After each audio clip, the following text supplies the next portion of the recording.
Hey everyone, before I get started, I just want to remind you that if you like my content, hit that like button, subscribe to my channel, and then join the Militiaman and Crew Patreon community by clicking the link in the caption. Hey everybody, Militiaman here. Just want to say hello this evening and hope everybody had a wonderful day, and let's look forward to this wonderful week. I know it's Wednesday and we're going to be heading into another weekend, so let's see how it turns out. Obviously, there's been some really good information that's been coming out over the last couple of days, and obviously there was some stuff today that we're going to talk about. Interestingly enough, I found this, got an email from the U.S. Department of Treasury Office of Public Affairs, and people go, well, not that I'm a big fan or I monitor it on a regular basis, but when something crosses my thought process, this particular one, I went, what are they talking about? And it's a meeting of the Economic Working Group between the United States and the People's Republic of China. You ask, well, what's that got to do with Iraq? Well, it has to do with Iraq because who's going to be doing business and trade going through the Silk Road and through the Development Road into the Mediterranean and up into Europe? China is. And so why is this interesting? Is this because this meeting happened to take place between February 5th and February 6th, and I think today is the 7th.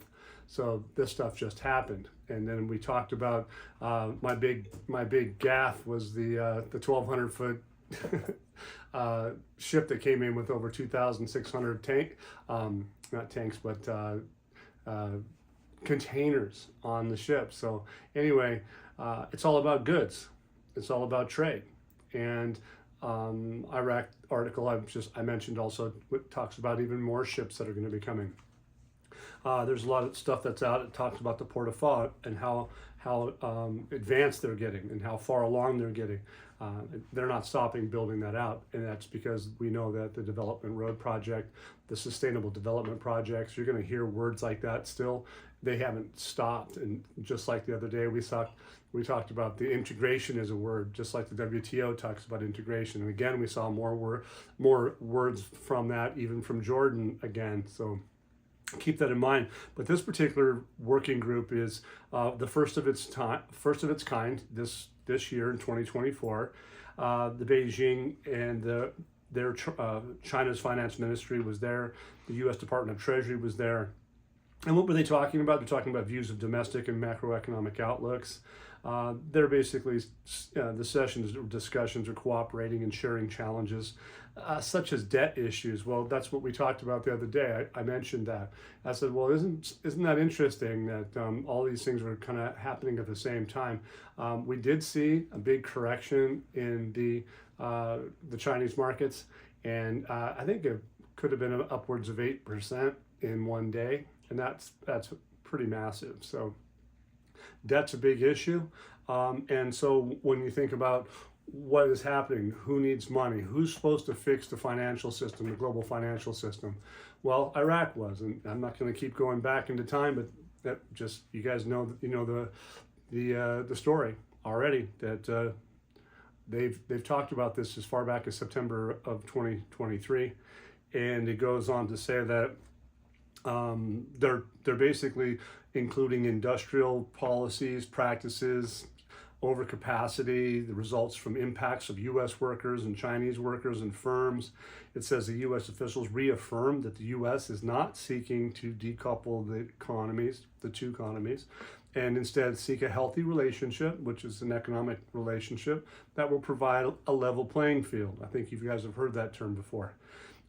With American companies and workers. So the main thing is that, look, China met with Sudani about the Development Road Project, right? The ship shows up coincidentally same day, same weekend, this last weekend. And then our finance ministry and China got together about this economic working group. Interestingly enough, during that same time, the Kurds were in Washington, and they were starting their meetings a couple days ago for the situation of the region in general, and basically looking at common interests. Well, we know that the Kurds have common interests. I believe that, if I'm not mistaken, that The embassy in Baghdad is amazing, and the reason why is it amazing is that it's a building that's 104 acres. I think if anybody does any real estate out there and they know what an acre is what, 43,560 square feet, and times that by 104, you're gonna go like, what? It's huge, okay? They're building a bigger one in Iraq. So we gotta be a little bit careful on what we hear and what we read about the United States not having any interest in leaving anytime soon, okay? Maybe we are, but if you think about 4.5 million square feet plus of a building, you gotta go, that's a big building. I think if they're building a bigger one, why would they be building a bigger one if we're leaving anytime soon? I don't know. We're going to find out. But the cool part is, what are they talking about? They're talking about trade. We all know that there's going to be some meetings in the next few days. I think Monday there's some interesting things about electronic trade at the WTO. Also a meeting that is important, which is the General Council, the GC special meeting on the 14th, WTO. And that if you Google that, you're going to find that that meeting is probably about decision making. And decision making, if you know what WTO is about, is that everybody has a voice in those meetings. Everybody, all the countries. So it's pretty powerful for them to have a special meeting on the 14th. Because what do we have? We're going to have the integration meetings coming up at the end of the month. So you got to just think that, well, why are they doing all these things? And then you ask yourself, well, why is the UN here today? Why is their mission coming to an end? Why did they come out and say specific things? So we're going to go over some of that stuff, but this is pretty powerful. The 12th and the 14th are just little bits of time frames that have my interest. Iraq has been talking about their currency. Rashid has talked about it. So the president with a company, a trust company that has to deal with software and technology. And what else do they have? I think they talk about printing currency, and we'll get into that stuff, okay? Al Nasuri, he is advisor to the Private Banks Association, and he's basically talking about that what we need to do is, he calls on the government and the central bank to intervene to protect the banking system from collapse. But he says, while counting on the number of private banks that are not practicing their commercial activities.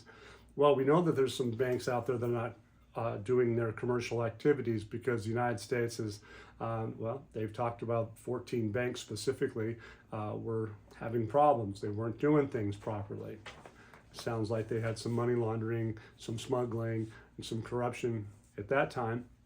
Now they've advanced that stage to another, I believe, 7 or 8 banks that they have some issues, but they've talked about that in the news. And if you've been paying attention, if you come into Patreon and you do our Discord chat room, you're going to know that all these things that I'm talking about are in the news, because not everybody covers every little bit, but we do have a lot of data in our room, and the value's intense. The members and all the team effort from all the patrons that visit. I want to say thank you guys, because I'm very, very grateful. The crew is very, very grateful. And so that's why we keep bringing this to you guys, because you're so supportive. This particular article is interesting because Nasuri goes on to say that the government and the central bank must intervene to protect the banking system from collapse due to subjective and objective political influences and tensions, and the U.S. Treasury's continued pressure on the Iraqi economy and harming it through previous sanctions and new restrictions to prevent it from conducting its transactions in the U.S. dollar, and despite the efforts of the central bank during 2023 in cooperation with the government. And they go on to say the international banks to regulate foreign trade and financing. With the financial organizations, et cetera, they're all just going to be working into moving forward, right? He adds in that the international organizations confirm in their evaluation reports on Iraq that it has applied standards for combating money laundering, terrorist financing, This means that the banks strictly commit to international standards and are trying with great efforts to comply with the global system. And so what do we talk about? I mentioned it earlier on. They're talking about the global financial system. Iraq's integration is coming up. It's inevitable. We can see the evidence. It's everywhere. It's kind of the big picture. I know it's kind of difficult because a lot of us would go, well, why can't they just push the button? But it's just so much far more complex than that. But the good thing is that they're talking about these things now, and these things that are happening. You're going to see that big names are giving kudos to Iraq. So I'll move on. The association's advisor, he's basically stating that he's been working with the prime minister, the governor of the central bank. What are they calling for? They're calling for intervention, they're calling for cooperation, and they want that with the Ministry of Foreign Affairs. The Ministry of Foreign Affairs basically is conducting negotiations, I guess at this time or this weekend, have been, are done, we'll find out, at the highest levels with Americans and the banks, because of basically what are they doing? They're suggesting that there's been sanctions, there's deprivation, and there's restrictions on the banking activity, and they want them to return to a full operating capacity, and the Islamic activity with rehabilitating some of the banks in accordance with binding international standards. So in other words, what they do is what's been happening is some of those banks are probably somewhat embarrassed because they got shut off from commercial business. And that's not good for business. It's not good for your stock price. It's not good for any of that stuff. It's kind of embarrassing. And another thing it does, these guys are pretty finicky over there. They need to have trust. And if they don't have trust in the banking system because of the nature of the illegal activity, it's going to be difficult for Iraq. But the bottom line is that the focus has been to protect their banking system. And if in fact they're promoting these banks to, hey, get online, get on board, do business with the international standards. It's not just the United States, it's international standards. And if you can't play with everybody, play with the big boys, you're not going to play at all. What did they used to say back in the 1980s? I think they said whoever has the most toys wins. Well, I guess in some cases, whoever has some of the biggest banks in the world win too. So we'll see what happens with Iraq. I'm pretty sure a lot of those shareholders that had stock in all those banks in Iraq that went down into below $1 and below into the penny stock range, they probably want some retribution and they want their money back. And so corruption is probably one of those things where they're highly focused in on, hey, play by the rules. And so let's see what happens with that. Here, Abdul Latif Shamal Rashid, he's the president of the Republic. He has what he says is what he's wanting to do is improve the banking services electronically, and to what? To protect our national currency, not just technically, but with security. He goes on to state that he received in Baghdad this weekend the board of directors of Trust Note Company, Herman Stiersinger, or however it's Stiersinger. There's two different translations of it, but anyway, his company delegation showed up with, and what do? They specialize in the field of electronic software, financial and banking systems, and they deal with currency printing. Okay, the president. This is at the highest level, talking about currencies, talking about electronic software, banking systems, currency printing. Are they talking about 000 notes? I don't think so. But to enhance the joint cooperation, exchange information, and expertise between these two companies, the Central Bank of Iraq and the banks in the country, in a way that contributes to the sustaining the development of the work of banks in the financial sector, sustaining development. There you go. Once again, they use these buzzwords and they do mean what they are doing. So they're telling us a story. I mean, you could just probably get, certain words, sustainable development, the development road project. You could just plug all these little words in and make a story of your own, which the outcome is going to be integration with all those banks in Jordan and all the banks in Saudi Arabia and all the banks in even Turkey, because what did they do? They got 40 correspondent banks, maybe even up towards 70 correspondent banks that are doing what? They're going to be trading. They're going to do currency pairing. They're going to be doing commercial trade with all the electronic systems. It's fascinating, you guys. It's really, really fascinating. It goes on to say that Iraq is working hard to improve the printing of the national currency and is keen to have it meet the latest technical and security specifications. It is also seeking to improve banking services to keep pace with the modern developments of the world is witnessed in this field. In turn, it says this, Sturzinger expressed his company's aspiration to work with the Central Bank of Iraq in the field of electronic automation and developing the bank's advanced software and updating it for the banking sector. So that last paragraph right there tells me that what we believe to be true is that it's not just getting started on this project.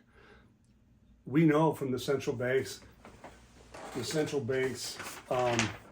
own paperwork, it says that they have right here, currency issuance expenses, okay?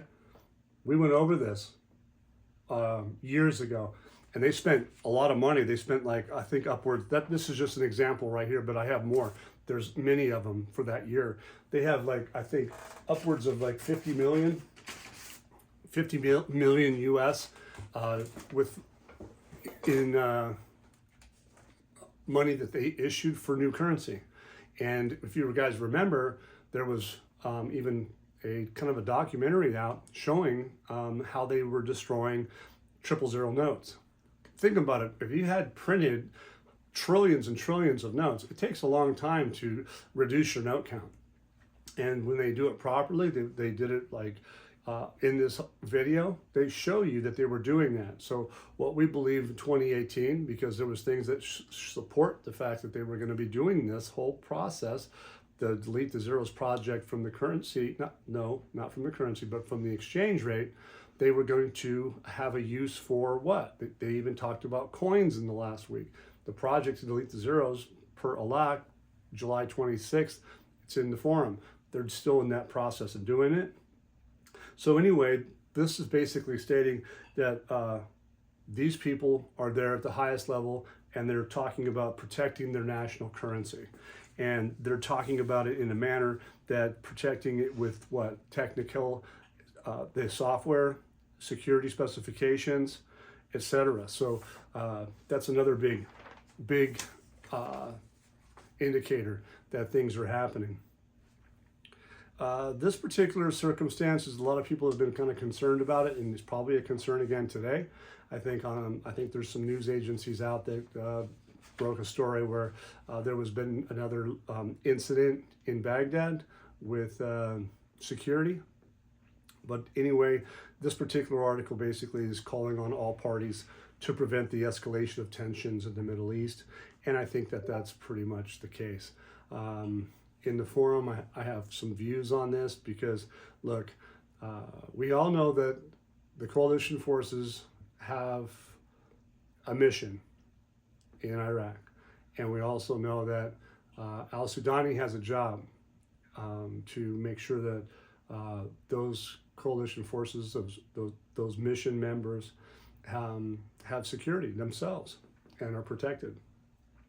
Well, when internal factions, if you will, or produce 160 different attacks on the coalition forces, that's on al-Sudani too.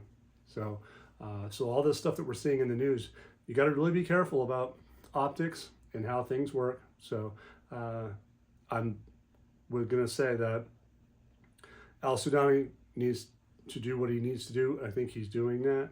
And I think the United States is working specifically with him in this respect. And I think the Security Council, because this is who's talking about the session, says the American bombing with the Security Council holds a session to discuss the situation in Iraq today, this was I believe it was on yesterday, okay? But they're basically, what they had to say was that we're calling on all parties to prevent escalation And I think that's going to happen.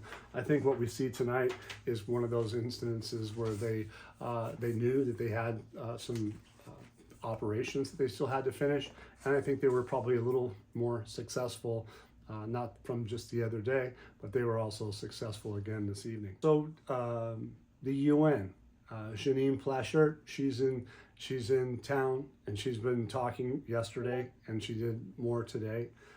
Sounds like her mission's up sometime in the end of May, but that's setting the stage for certain things. Why is her mission up? Well, she's probably accomplished things. It takes time for entities like in her position to unwind.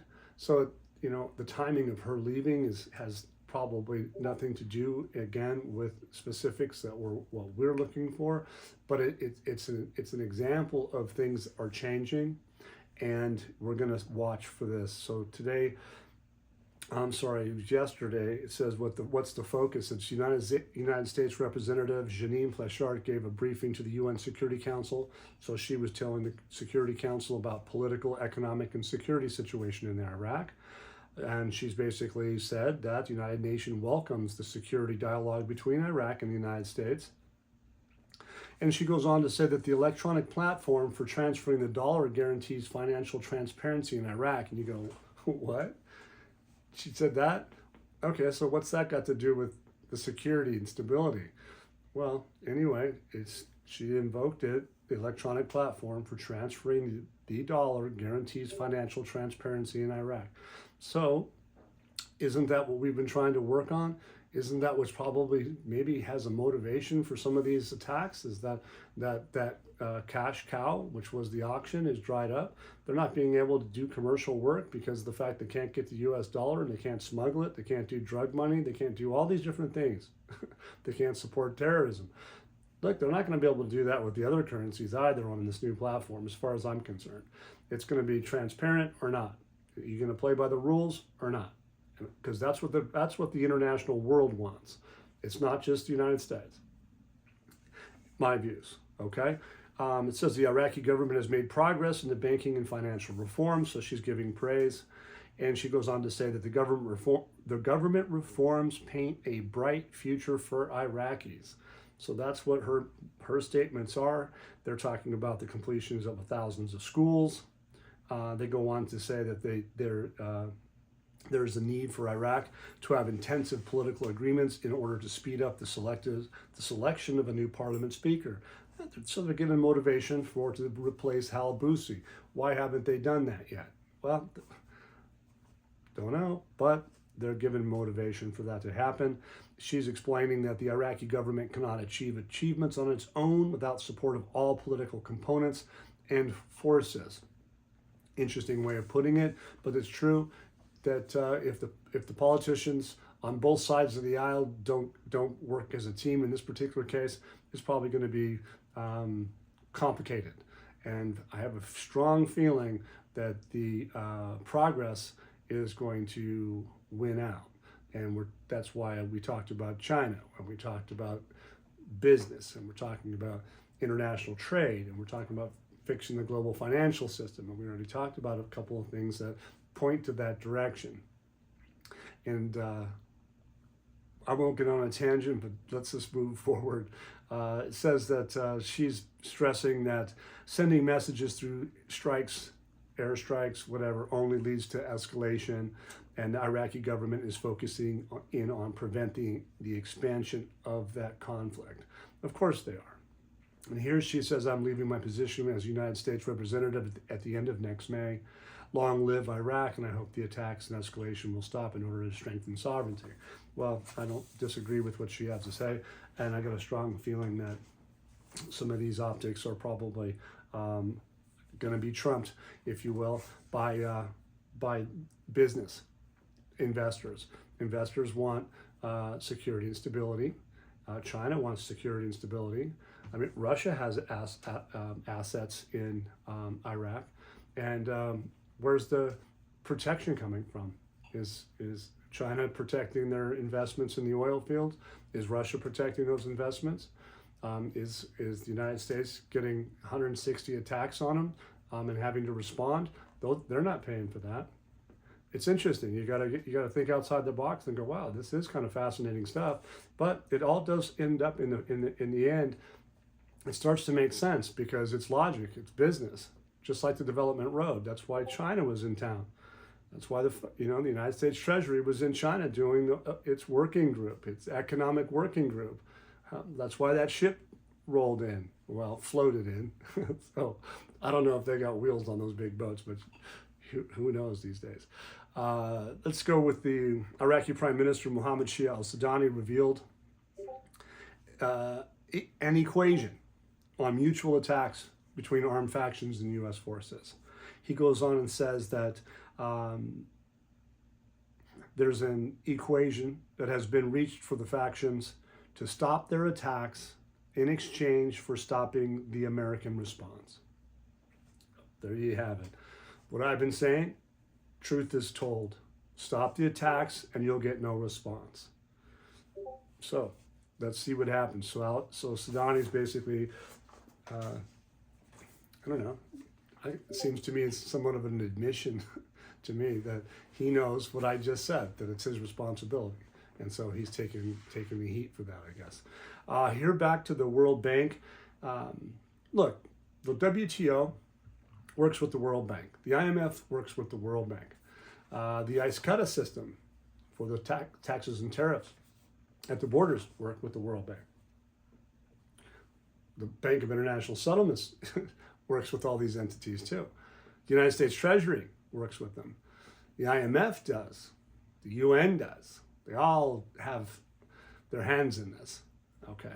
So the World Bank praises electronic payment systems in Iraq, the best in the region. So they're praising Iraq as being the best in the region.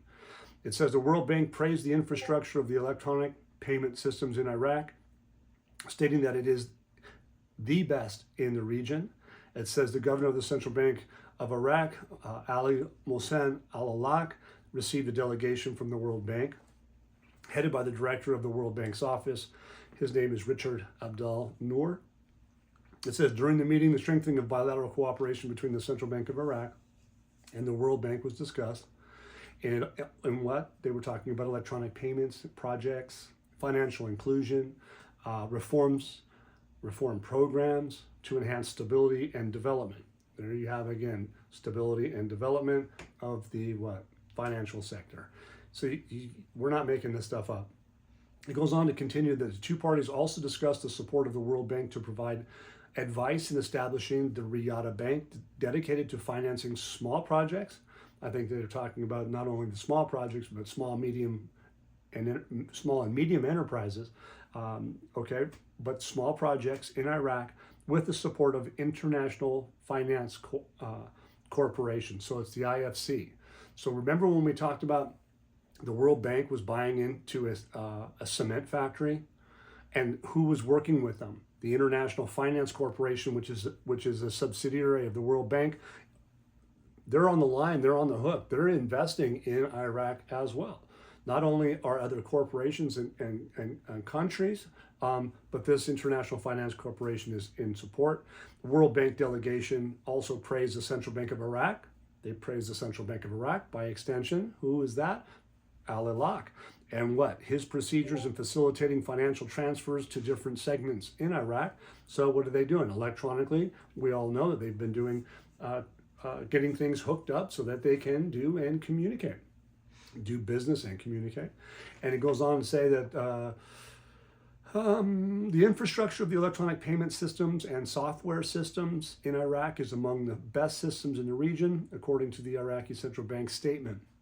If you go back to Rashid, what were they talking about with that currency printing and that with that technology?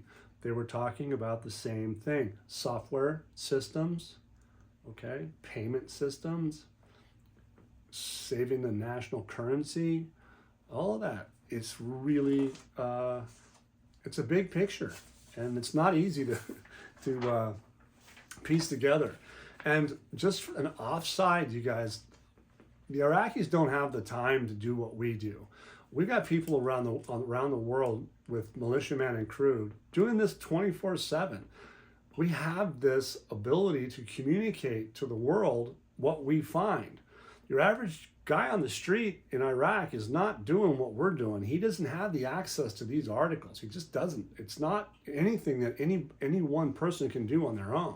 This is a big chore for us. But this is why we're here, though. It's a fascinating study. It's a global study, and to be fair, it's going to be a historic one. And I'm glad that all of us are part of it. So, on to the last. I got a couple more little tidbits here. It says here it will be different is the quote of the article. The top. It says parliamentary finance talks about the developments in the current year's budget. So Jamal Cougar, he tends to come out once in a while. He says that the committee is waiting for the government to send the draft of the 2024 budget to make the necessary amendments to it. We'll just keep going on. It says this year's budget will be subject to many changes. So aside from the 2023, which we haven't seen completion or all the exposure of all these projects that they're talking about, we haven't seen all the results of that yet. We haven't seen the audit of that yet. But here they're saying that this year's budget will be subject to many changes and will be different in terms of resources, oil price estimates, and disbursements. How much money they're going to put out, right? It says he points out that Parliament granted the government the authority to continue dispersing last year's budget until it is completed and to begin the current year's budget without stopping. So now it sounds like they're trying to tell you that those projects that they talked about on the 31st, all those sewer projects, all those schools, the 1,000 houses, 1,000 housing units, 1,000 schools. I think it was 120,000 housing units. Janine Plasher talked about. Those are the types of things that they're dealing with, right? And so, they're being praised. It says here the tripartite budget is extending until the year 2025, which was positive, and the investors around the world and the sovereigns all were supportive of that.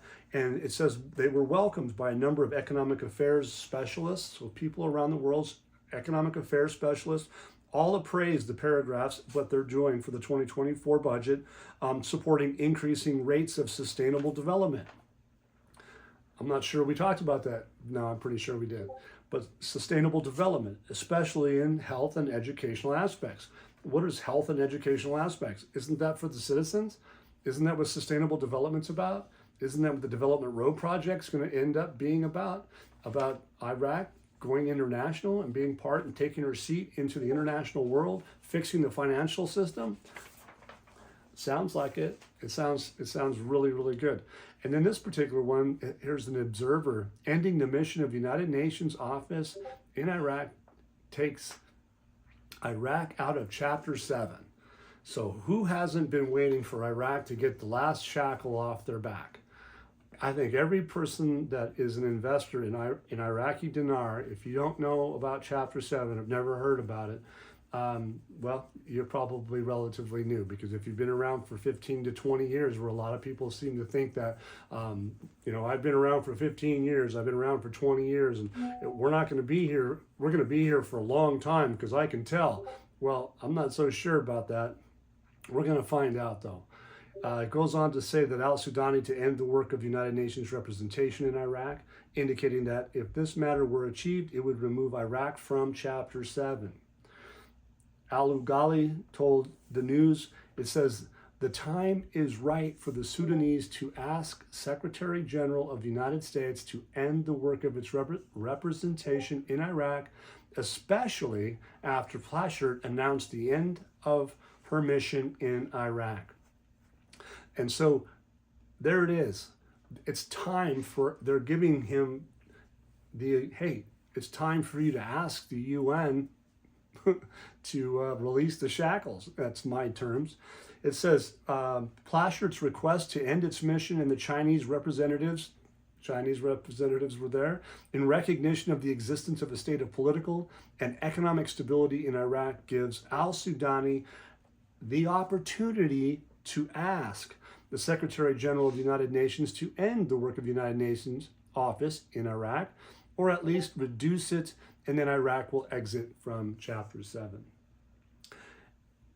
I don't know, you guys. That's pretty powerful data. Do you think Sudani is anxious to ask? Could he have already asked? It talks about the Chinese representatives that were here, that big ship pulled in. WTO meetings are next week, a couple of them, little couple more down the road for integration for other countries. The working group follows that. A lot of these things are something you got to really think about. Janine Plasher has asked the Secretary General of the United Nations that it was her mission in Iraq during her periodic brief at the UN Security Council yesterday. So it sounds like she's asked that it's okay for Sudani to do what he needs to do. We're going to find that out. But I am really pleased with this, that we have this information today. That's really powerful. And then you have to ask yourself, it says like, well, let's say, for instance, we're going to be doing some future forecasting for Iraq for the, say, 2024 budget. I'm going to be spitballing here. But in this particular article, it says forming a ministerial committee to set a price formula for foodstuffs. So if you're going to set a price formula for the year 2024, 2025, but you're going to set a formula for price for foodstuff, don't you think you'd already have done that if you're going to be at a 13.10 exchange rate? I think you would. I think you would have already done that. I think it wouldn't be necessary to have this conversation, but they're doing it. It says the Ministry of Commerce announced today, Wednesday, the formation of a ministerial committee consisting of 6 departments to set and establish a new pricing and structure for food prices. I think it's pretty big, you guys. The Ministry of Commerce, in light of government directives to prepare pricing for basic foodstuffs, they formed a ministerial committee consisting of those 6 departments at the center of the ministry and food companies to set a price formula for those food prices. He goes on and adds, this will depend on the prices of materials on the global market and the costs of the land and sea transportation process, and work is continuing to finalize the price structure through auditing and coordination with the ministries of planning, agriculture, and industry, so that the Ministry of Commerce committee will have all of the information about the price structure before it, which will pave the way for stability after implementation in local market prices. So when you go and do this, it sounds like what's the first thing you probably need to do to make sure the citizens can get by with what they need is that you need to have pricing done for food. And then subsequently on down the line in importance.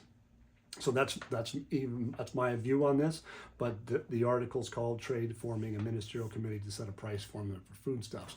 So anyway, I hope you guys liked the content tonight. I think that it's been a fascinating piece of work. I want to thank Samson for her amazing ability to bring me articles. I want to thank Gigi and all the team effort to keep Discord happy and ongoing.